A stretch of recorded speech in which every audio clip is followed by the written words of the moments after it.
Update po tayo sa ilan pang mga development mula po sa may Metropolitan Manila Development Authority. Dahil bahagi po ito ng o ito ho yung pangunahing ahensya no na nagbabantay dito ho sa mga pagbaha dito ho sa ating rehiyon sa National Capital Region. Kasama ho natin si Director Mark Navarro, siya po ang nagsisilbing director ng Metropolitan Manila Development Authority Effective Flood Control Operations System. Ang pangunahin pong departamento sa ilalim po ng Metropolitan Manila Development Authority na in charge doon po sa mga pagbaha. Magandang araw ho sa inyo at welcome sa Bombo Radio Philippines. Director Mark, si Bombo Genesis po ito kasama natin si Bombo Everly. At thank you for joining us sa Bombo Radio Philippines. Kaunting overview lang ho siguro muna, no? Kamusta ho yung atin pong pagtugon sa mga pagbaha na simulan na po o nagsimulan na po mga pagbaha diyan sa may bahagi ng Marikina River. Umangat na po yung tubig ho nito. Ano po yung ginagawa ho ngayon ng Metropolitan Manila Development Authority para ho sa pagtugon dito, sir? Okay, as an overview dun sa ginagawa ng MMDA para sa Metro Manila, meron kaming una, regular at extensive na paglilinis ng ating mga drainage system. Actually, ginagawa natin ito all year round. But prior tag-ulan, extensive na yung aming paglilinis. And not only that, we also do regular checking of our pumping stations kasi tamang-tama para pagdating ng ating tag-ulan or yung mga pagbaha, meron tayong mga pumping stations na available 24 hours.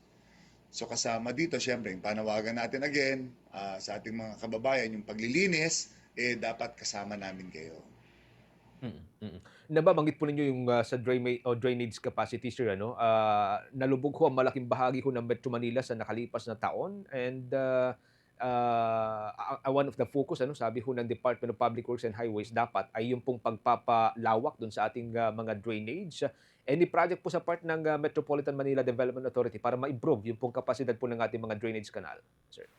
Actually, with regard dun sa drainage capacity, meron tayong mga projects na mga maliliit na nakatoka sa MMDA. Pero yung mga malalaking proyekto, napag-uusapan naman yan ng MMDA at DBWH. Gaya ngayon, meron tayong plano na Drainage Master Plan para sa buong Kamaynilaan. Dito natin makikita at may improve yung ating drainage capacity. But pagdating dito, nasa DPWH yung pag-construct ng ating mga malalaking drainage system. Pero pag-maintain ng ating mga maliliit, nasa MMDA yan. And so far, effective naman yung ginagawa ko nating maintenance, sir?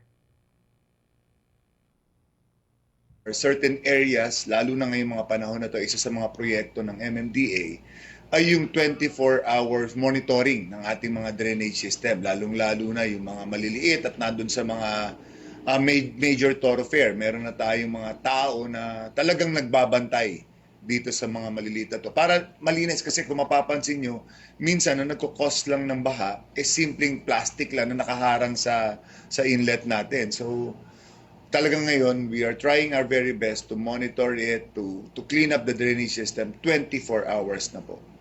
Alright, kamustahin ko naman po yung paghahanda po or kahandaan po nitong mga pump stations po natin dahil nakakaranas po ngayon yung atin pong bansa ng mga mabibigat na pag-ulan. Kamusta po yung structural integrity po ng mga ito? Well, ang kagandahan ngayon, meron kasing proyekto ang MMDA na talagang tuloy-tuloy ang pag-improve namin ang aming drainage system. Not only pag-improve, pag-upgrade na rin ang ating drainage system. Ito ay ginagawa namin, syempre, prior rainy season. So, simula Enero pa lang, talagang regular maintenance and check-up nito para lahat gumagana. And not only that, yun nga, gaya sabi ko, ina-upgrade natin to at pinapalitan ng mga bagong makinarya. Alright, just to follow up na rin po, kamustahin na rin po namin yung development dito sa paglalagay din po ng Kamanava pumping stations? So, yung navigate natin ay kasalukuyang under construction pa rin. Pinipilit nating matapos ito ng as soon as possible in coordination with, of course, DPWH. Sa ngayon po, kamustahin na rin po namin yung mga ginagawa po ninyong efforts, especially sa waste reduction at yung resource recovery efforts. Ano po yung mga pangunahing lugar na tinututukan nyo po sa inisyatiba pong ito?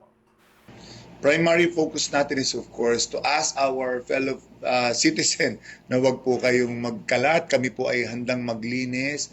In fact, nakabantay na po kami 24 hours sa lahat ng estero, sa mga kalsada. So, yun po ang aming continuous effort. At meron kami mga proyekto na kasabay nito, yung tinatawag naming bayanihan sa estero. We are also involving our community, kung meron mga civic organizations na willing tumulong sa amin para bantayan yung ating mga estero at tumulong sa paglinis ng ating mga waterways. Yun natin ang major talaga doon, kasi hinihingi natin yung kooperasyon ng lahat. Tapos meron ding we are also doing yung ating education and educational drive for communities on how to dispose properly yung ating mga waste. Alright.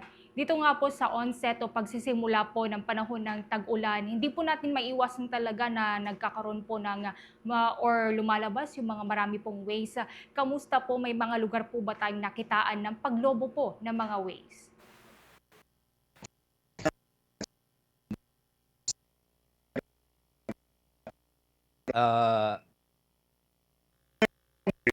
Linya ni Director Mark Navarro, mga kabombo, medyo nagkakaproblema yan doon sa kanyang linya. Panghuling siguro kung mabalikan pa po natin, yung pong public awareness, kasi nababanggit po ninyo kanina, Director, na isa sa mga pangunahing focus natin dito ay yung pakipag-usap sa public na makipag-cooperate at magtapon na maayos sa kanilang mga basura. So far, nakikipag-cooperate naman po ba ang public, lalo ho sa mga lugar na medyo marami-rami yung mga nakatira ho dun sa malapit sa mga drainage canal ho natin, sir? Well, siguro sa kagandahan ngayon, kagandahan ngayong panahon na to, yun nga, napapansin namin, nababawasan naman pa konti-konti, pero still, nandun pa rin yung na nakokolekta namin araw-araw sa bawat area, not only sa mga waterways, even dun sa mga kalsada natin, lalo na sa mga major thoroughfares. Okay. Sige, from time to time, makiki-update ho kami sa inyo, lalo at posibleng magtutuloy-tuloy ho ito hanggang sa mga Burmans, itong mga pagbahang nararanasan po natin sa Metro Manila. Maraming salamat po sa inyo, Director Mark Navarro. Siya po ang Director mga kabumbon ng Metropolitan Manila Development Authority Effective Flood Control Operations System.